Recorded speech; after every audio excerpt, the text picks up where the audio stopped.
नमस्कार, news 18 update देख रहे हैं आप और मैं हूं आप सबके साथ अनूप। खबरों की शुरुआत करेंगे और सबसे पहले बात कटाव की, नदियों में आए उफान की। तो लगातार हो रही बारिश की वजह से हम आपको बता रहे हैं कि कटाव तेज हो गया है, गांव में उफान भी आ गया। नवादा की तस्वीरें हम आपको दिखा रहे हैं जहां बारिश ने लोगों को बेहाल करके रखा है। नदियों के जलस्तर में यहां जबरदस्त बढ़ोतरी हुई है। खुरी, तिलैया, धनार्जय नदियां उफान पर है। कई स्थानों पर डायवर्सन भी टूट गया है। यातायात व्यवस्था प्रभावित हो गई है। शहर के गोंदापुर के पास खुरी नदी पर बना डायवर्सन देर रात टूट गया। लोगों का कहना है कि डायवर्सन के निर्माण में जमकर धांधली हुई, जिसके चलते ये हाल हुआ है। इन तस्वीरों को देखकर आप अंदाजा लगा सकते हैं कि लोग कितने परेशानी में हैं। एक छोटे से बांस के सहारे कैसे नदी से इस पार से उस पार जाने की कोशिश कर रहे हैं। अगर थोड़ी भी चूक हुई तो जान भी इनकी जा सकती है। समस्या यहाँ के जो जनता का है, पब्लिक का है, बहुत समस्या खराब है। जब भी पानी आता है इधर से डाइवर्सन टूट जाता है। इसके बारे में 3-3, 4-4 मरतबा हुआ है। एकदम कोई ठोस से डाइवर्सन तैयार नहीं किया गया है। एकदम इधर पूरा घूमकर बाजार जाना पड़ता है। कम से कम 25 मिनट का रास्ता तय करना पड़ता है। पिछले महीने तो बना था डाइवर्सन तो ये ठेकेदार का जो बहुत बड़ा इसमें दोस्त है। जब भी बनाया जाता है तो इस तरह के हर एक बार जो है 10 दिन या महीना दिन पे टूट ही जाता है डाइवर्सन। और देखिए, झारखंड में लगातार पिछले 4 दिनों से बारिश हो रही है और नदियां यहां की उफान पर आ गई। इन नदियों के उफान पे आने की वजह से इसका असर बिहार में भी पड़ रहा है। नवादा की हम आपको तस्वीरें दिखा रहे हैं। नवादा के हिलसा प्रखंड के महेशपुर गांव के पास लोकाइन नदी का तटबंध टूट गया, जिससे करीब 1 दर्जन गांव के लोग प्रभावित हुए। तटबंध टूटने से लोगों की परेशानी बढ़ गई है। वहीं धान की फसल को काफी नुकसान भी पहुंचा है। तो देखिए, बारिश झारखंड में ज्यादा हुई लेकिन इसका असर बिहार में पड़ रहा है। बिहार में नवादा के लोगों की परेशानी बढ़ गई है।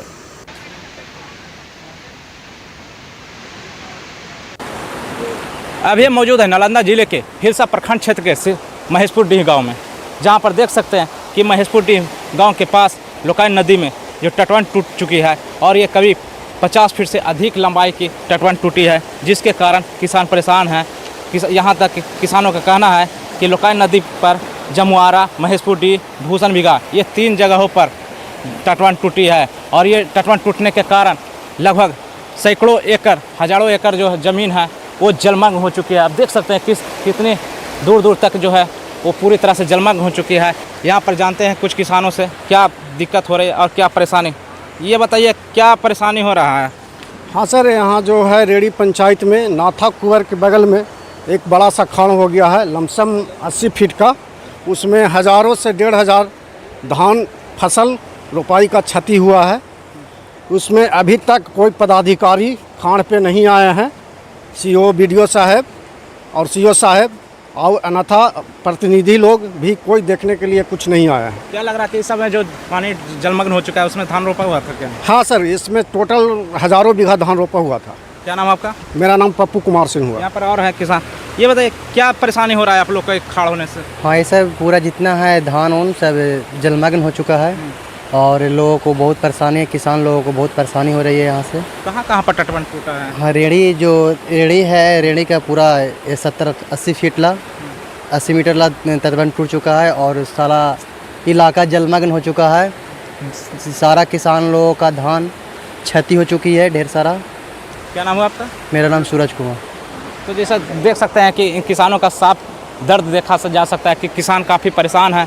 इन लोग का साफ कहना है कि जिस तरह से जो तटबंध टूटी है और ये यहाँ पर कोई भी अधिकारी, आला अधिकारी यहाँ पर पहुँचे नहीं हैं देखने के लिए, ना ही इन्हें रोकने के लिए पहुँचे हैं कि किसी तरह से यह रोका जाए तो ताकि किसानों का जो है क्षति कम हो। लेकिन अभी तक किसी भी अधिकारी इस टूटे तटबंध पर नहीं पहुँचे हैं। नालंदा से न्यूज 18 के लिए अभिषेक कुमार। हिलसा का स्थिति है कि रेड़ी और जोगीपुर दोनों पंचायत का जलमग्न, जैसे 1,000 एकड़ सब गए थी। जितना धान का सब नष्ट हो गया है। किसान दवाई है, इसमें सब किसान का मरने के सिवा कोई रास्ता नहीं। 3 जगह खाड़ हुई है। एक तो हुआ है रेड़ी और महेशपुर के दोनों खंदा पड़ता है, जो बहुत पूरा नदी सोझ हो गया है। इधर खगड़िया के लोग भी दहशत में हैं, क्योंकि यहां भी बागमती अपना कहर बरपा रही है। अग्रहन गांव की हम बात कर रहे हैं, जहां पिछले 1 महीने में 1 दर्जन से ज्यादा गांव नदी में समा चुके हैं। कटाव इतना तेज हो रहा है कि लोग अब दहशत में हैं। रोज रोज हो रहे कटाव से गांव के लोग बेघर हो रहे हैं। ऐसे में ग्रामीणों ने जल्द से जल्द कटाव निरोधक कार्य शुरू करने की मांग की है। वहीं डीएम आलोक रंजन घोष ने कहा कि अग्रहण के साथ साथ शहरों में भी कटाव हो रहा है और जल्दी कटाव निरोधक कार्य शुरू किए जाएंगे। पर कटाव निरोधी कार्य भी प्रारंभ किया गया है। शेष जगहों का हम लोगों ने, चाहे वो अग्रहण हो, चाहे वो चेरा खेरा हो, आनंदपुर मारन हो, वहाँ का हम लोगों ने विभाग को इसको सूचित किया है। फोटोग्राफ्स और वीडियोग्राफ भी फोटो को भेजे हैं। बाकी जगहों पर भी अग्रहण वगैरह में भी कटाव है। हमारे यहाँ सहोरबा में भी कटाव हो रहा है, साथ ही साथ शहरों में कटाव हो रहा है, गांधीनगर इत्यादि के पास भी कटाव हो रहा है। तो वहाँ पर भी हम लोग 2 जगह पर कार्य प्रारंभ कर चुके हैं और अपेक्षा है कि कुछ दिनों में दूसरी जगह पे भी, जहाँ पर ऐसी स्थिति बनी हुई है, वहाँ पर कटाव निरोधी कार्य प्रारंभ हो। और न्यूज 18 ने खगड़िया में हो रहे कटाव की खबर को प्रमुखता से दिखाया था, जिस पर प्रशासन ने भी संज्ञान लिया है। प्रशासन की टीम जो है इस कटाव का मुआयना करने पहुंची। यहां पर एसडीएम जो है, एसडीओ, सदर एसडीओ जो है, जल संसाधन विभाग के अधिकारियों और चौथम के सीओ के साथ नाव के सहारे बागमती नदी को पार कर अग्रहण गांव पहुंचे, जहां उन्होंने बागमती नदी से हो रहे कटाव का भयावह रूप देखा और कटाव पीड़ित से मिले, उनकी समस्याओं को जाना। आपको बता दें कि खगड़िया में कोसी और बागमती नदी से भीषण कटाव हो रहा है। चौथम प्रखंड के में अग्रहण एक गाँव है, वहाँ कुचांची कटाव चल रहे थे। जिसकी सूचना मिलने पे हमारे साथ बाग प्रमंडल के भी गए हुए थे, सीओ साहब थे। हम लोग उसको देखे हैं और फ्लड फाइटिंग के लिए बाग प्रमंडल को निर्देशित किए हैं। सीओ साहब को भी तत्काल उस वक्त स्थिति बनाए रखने के लिए निर्देशित किया गया है, अभी नियंत्रण में है। इधर पिछले 2 दिनों से रुक रुक कर हो रही बारिश की वजह से जहानाबाद के लोग भी परेशान हैं। जहानाबाद के गलियों में पानी भर गया, जिससे लोगों की परेशानी बढ़ गई है। हालांकि यहां लोग ये भी कह रहे हैं कि पहले से व्यवस्था की जाती तो शायद ये नौबत नहीं आती। बाढ़ के मद्देनजर जिला प्रशासन ने नदी किनारे रहने वाले सभी लोगों को सतर्क कर दिया है, क्योंकि यहाँ नदियां जो हैं उफान पर हैं। दरधा और यमुना नदी में काफी पानी आ गया, यहाँ जलस्तर में काफी वृद्धि हुई है और नदी किनारे रह रहे लोगों को सतर्क किया गया है।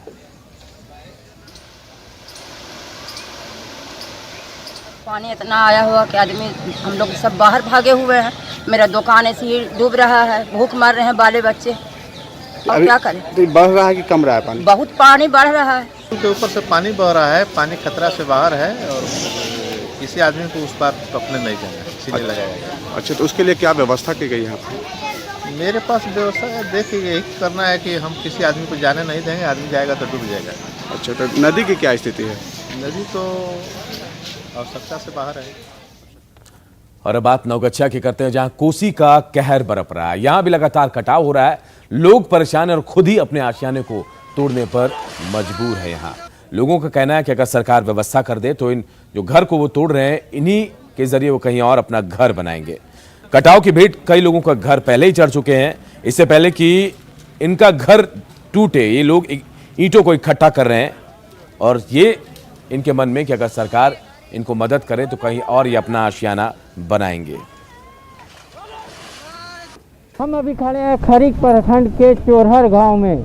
आप देख सकते हैं कि लोग जो है अपना आशियाना को जो है यहाँ पर तोड़ रहे हैं, क्योंकि कटाव जो है कोसी का इतना विकराल रूप ले लिया है यहाँ पर कि अब जो है इन लोग को कोई उपाय नहीं बचा है। और ईंटा जो है घरों का तोड़कर साइड में रख रहे हैं कि अगर कट भी गया तो ईंटा शायद बच जाएगा, और इसको यहाँ से सुरक्षित जगह पर ये लोग ले जा रहे हैं। लगातार जो है यहाँ पर घरों का तोड़ने का सिलसिला जारी है। क्यों तोड़ रहे हैं घर?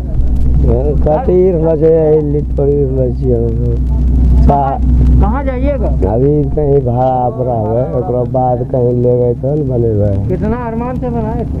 बहुत लागल है, तोड़ना पड़ रहा है। हाँ, मजबूरी में तो रह नहीं पड़ता है। क्या कीजिएगा? ईटा कहाँ ले जाइएगा? अभी ले जाकर रखो आगू में करने, बाद सरकार के तरफ से कहीं कोई काम हो रहा है कटाव रोकने के लिए? रोक लिया है सब, बांस बड़ा है सब कर लग रहा है कि कटाव रुकेगा? यही सब से नहीं रुकते, इसीलिए घर तोड़ रहे हैं। क्या नाम हुआ? मनोज शर्मा। कहाँ जाइएगा? कब से रहेंगे? जाइए बाबा, जिसी को जगह दिया वही रहेंगे। लोग अपन भाड़ा पर रहे और कहाँ रहे, पैसा कौड़ी से हमरा बेटा दोनों बेटा हमरा बच्चा कमबै छै तऽ खाइ छियै। 1 महीना से हमरा बेटा बैठल छै, बीमार सबटा छियै। घर तोड़ रहे हैं? घर तोड़ रहे हैं कि सबको ईंटों से गिर गया तो कहीं काम घर बनाइए, कहीं की लेकर सरकार के तरफ से कोई आश्वासन? सरकार भरोसा हमरा से कहाँ कदे कुछ नहीं, कोई आया? नहीं हमरा से कुछ नहीं देने छे, देन है नहीं छे साफे, तो आपने की कहबे, हमरा कुछ नहीं मिल रहा छे, नहीं कैसे कारो कुछ नहीं, वह दू थोड़ा पन्नी। क्या नाम? और मेरा देवी। तो आप देख सकते हैं कि लोग जो है यहाँ पर घर अपने आशियाना को तोड़ रहे हैं और उनको डर है कि कहीं कोसी जो है पानी में विलीन ना कर ले घर, इसीलिए जो घर को तोड़कर ईंटें को सुरक्षित जगह पर ले जा रहे हैं। लेकिन इन लोग का आरोप है कि सरकार के द्वारा अभी तक कोई मदद नहीं की गई है इन लोगों को, और ये लोग मदद की गुहार लगातार सरकार से लगा रहे हैं। आशीष रंजन, न्यूज़ 18, नौगछिया। कुछ जगह पे कटाव की सूचना मिली थी जो कि बांध के अंदर है, तटबंध के अंदर है, वहाँ पर क्योंकि पहले काफ़ी सालों से ही कटाव हो रहा है और इस तरह की जहाँ भी सूचना मिल रही है वहाँ हम लोग SDO को हम लोगों ने बोला है कि जो भी इस संबंध में आपदा प्रबंधन विभाग का गाइडलाइन है उसके आलोक में कार्रवाई की जानी है, तो उसको हम लोग फिर देख लेते हैं। लेकिन अभी बाढ़ की स्थिति जिले में दोनों नदियों में किसी में भी नहीं है। नदी का तटबंध के भीतर जो दियारा एरिया होता है वहाँ कुछ कटाव जिसको आप कह सकते हैं वो हो रहा है, तो उस संबंध में आवश्यक उपाय संबंधित कार्यपालक अभियंता और उनकी टीम जो है वो कर रही है। और 2 दिनों की लगातार हो रही बारिश की वजह से झारखंड के गढ़वा में भी भारी तबाही देखने को मिली है। यहाँ कई इलाके ऐसे हैं जहां बाजारों में सड़कों तक पानी आ गया, तो कई जगह ऐसे हैं जहां घर ढह गए हैं। जी हाँ, एक तस्वीर सामने आई है जिसे आप देखिए, ये अब्दुल खलीफा का घर बताया जा रहा है कांडी थाना क्षेत्र में, और ये मीडिया कर्मियों को अपने घर के बारे में बता रहे हैं। तो उसी दौरान पीछे की तस्वीरें देखकर आप खुद हैरान रह जाएंगे कि कैसे घर भरभरा कर गिर पड़ा। घर के लोग हालांकि उस वक्त घर से बाहर थे तो सबकी जान बच गई, गनीमत रही कि यहाँ किसी की तरह का नुकसान नहीं। वहीं सड़कों पर भी पानी भर जाने से लोग परेशान हैं। लोगों का आरोप है कि आवास स्वीकृत होने के बाद भी यहाँ घर नहीं बन पाया। वहीं नाले का इंतजाम नहीं है जिससे हालात और बदतर हो गए हैं। लगभग 3 घर मूल समूह रूप से ध्वस्त हो चुका, उनको रहने के लिए कोई आशियाना नहीं है। अगर इससे अधिक बारिश हुई तो हजारों लोग परेशानी से जूझ सकते हैं। अतः उपायुक्त महोदय से मेरा अनुरोध है, कृपया स्थल को जांच कर यथाशीघ्र नाली निर्माण कराया जाए। इधर चीन में गया के 20 साल के अमन नागसेन की संदिग्ध परिस्थितियों में मौत हो गई है। हालांकि इस मामले में बीजेपी के प्रदेश अध्यक्ष संजय जायसवाल ने कहा कि इस मामले को लेकर वो विदेश मंत्रालय से संपर्क में है और विदेश राज्य मंत्री मीनाक्षी लेखी से इस मामले में उन्होंने संज्ञान लेने को कहा है।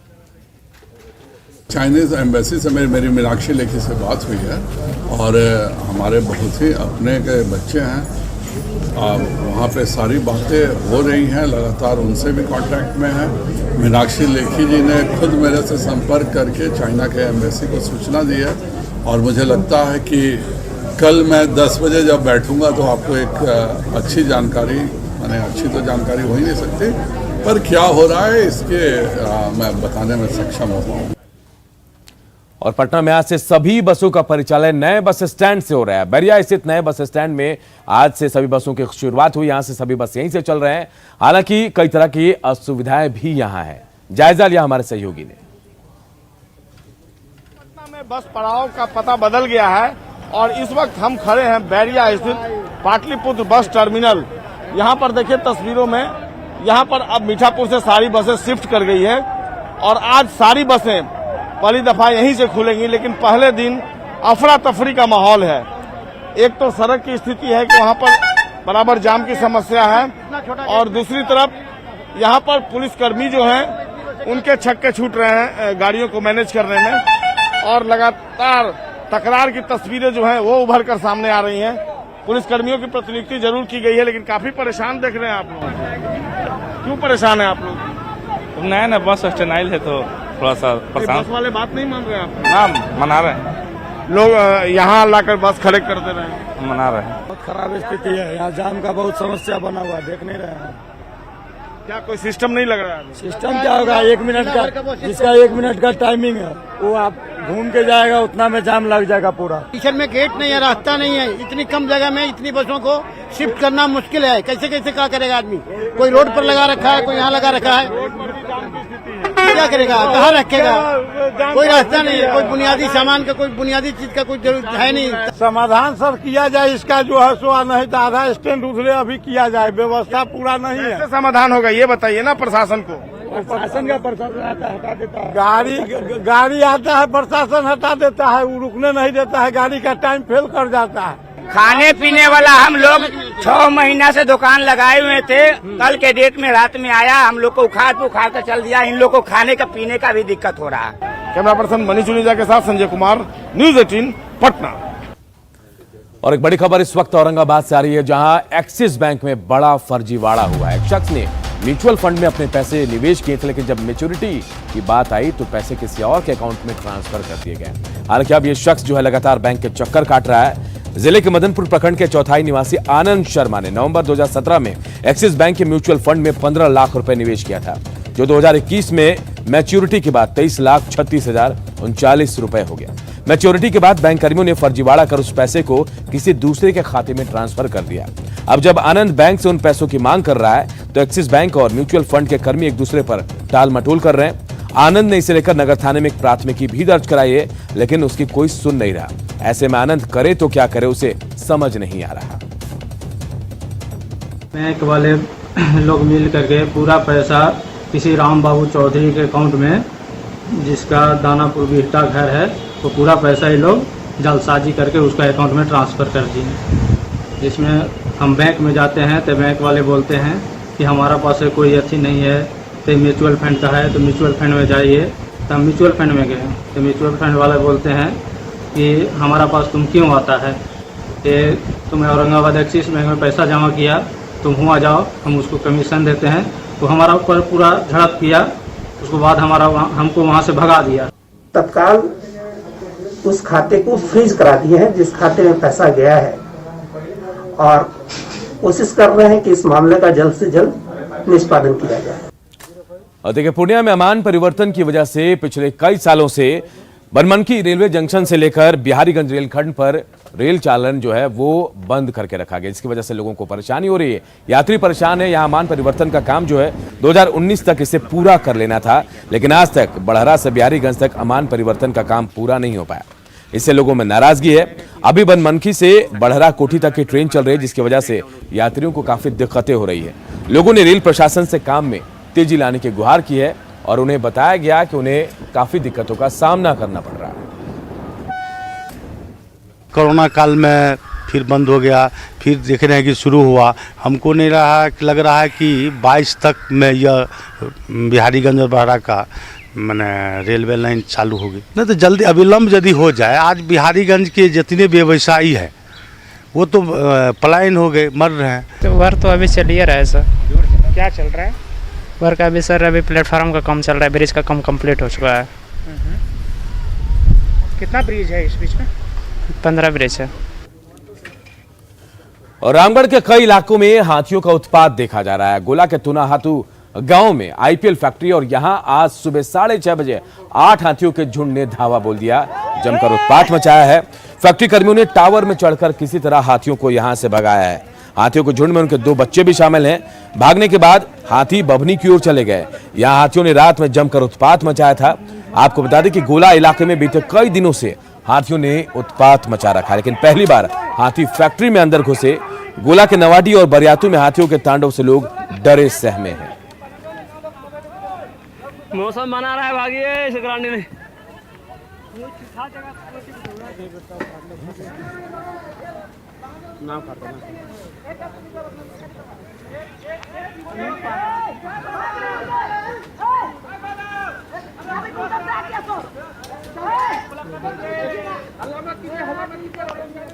बांका के सिकवरिया जंगल में धड़ल्ले से हरे भरे पेड़ों की कटाई हो रही है। कई बार वन विभाग को इसकी सूचना भी दी गई, लेकिन इसे लेकर कोई कार्रवाई नहीं की गई।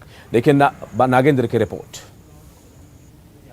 अभी हम बांका जिला से गुजरने वाली राष्ट्रीय राजमार्ग 333A के पास खड़े हैं, जो कि बांका प्रखंड का सनहौला के पास भसौना बांध शकरिया जंगल है।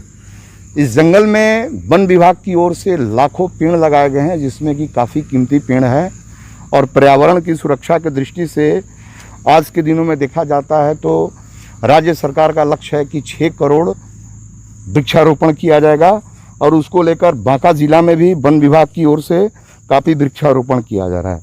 एक काफ़ी पुराना जंगल है और इसमें देखा जा रहा है कि काफ़ी कीमती छोटे छोटे पेड़ों को काट दिया गया है।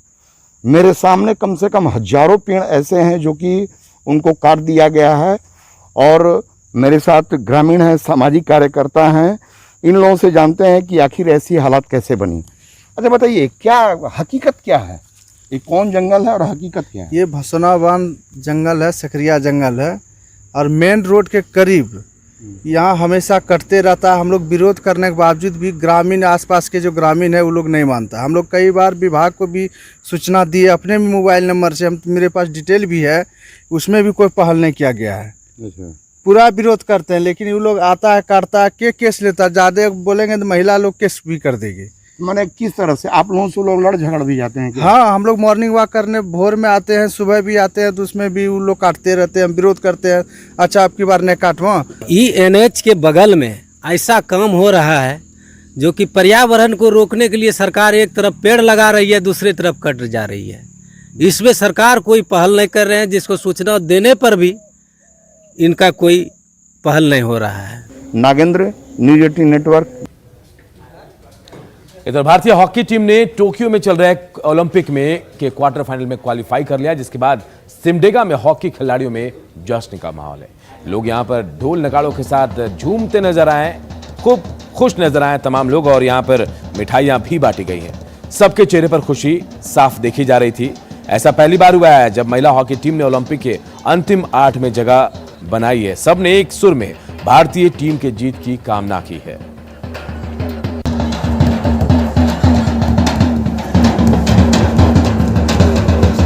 आज हमारी ओलंपिक में गई हुई महिला खिलाड़ियां क्वार्टर फाइनल पहुंच गई। इसकी खुशी में पूरा सिमडेगा झूम रहे हैं और हम लोग टीम को यही दुआ देते हैं कि क्वार्टर फाइनल में जीते और सेमीफाइनल, फाइनल तक पहुंचे। यही हम लोग का दुआ रहेगा ओलंपिक टीम के लिए। इधर जमुई के चौरा स्टेशन को उड़ाने की धमकी मिली थी, जिसके बाद प्रशासन अलर्ट पर है।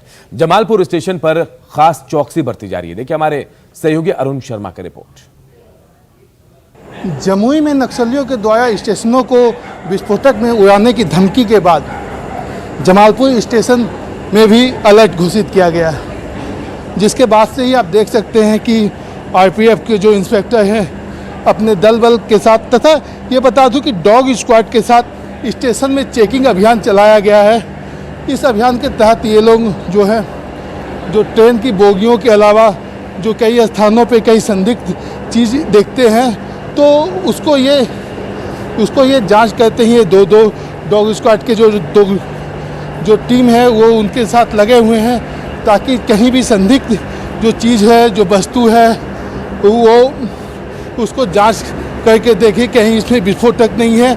आने वाला 15 अगस्त को भी लेके ये लोग काफ़ी सजग हो गए हैं ताकि कोई भी घटना ना घटे।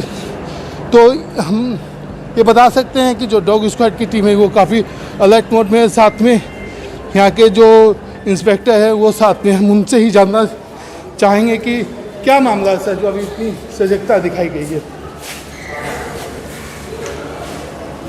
नक्सल का शहीद सप्ताह मनाया जा रहा है 28 से 3 और ख़ास करके 15 अगस्त को ध्यान में रखते हुए हम लोग पूरी तरह से सतर्क हैं और इसी के लिए हम लोग सर्चिंग अभियान चला रहे हैं। अरुण शर्मा, न्यूज़ 18 मुंगेर। और इस बुलेटिन में फिलहाल इतना ही, लेकिन खबरें लगातार जारी है। देखते रहिए न्यूज़ 18 बिहार।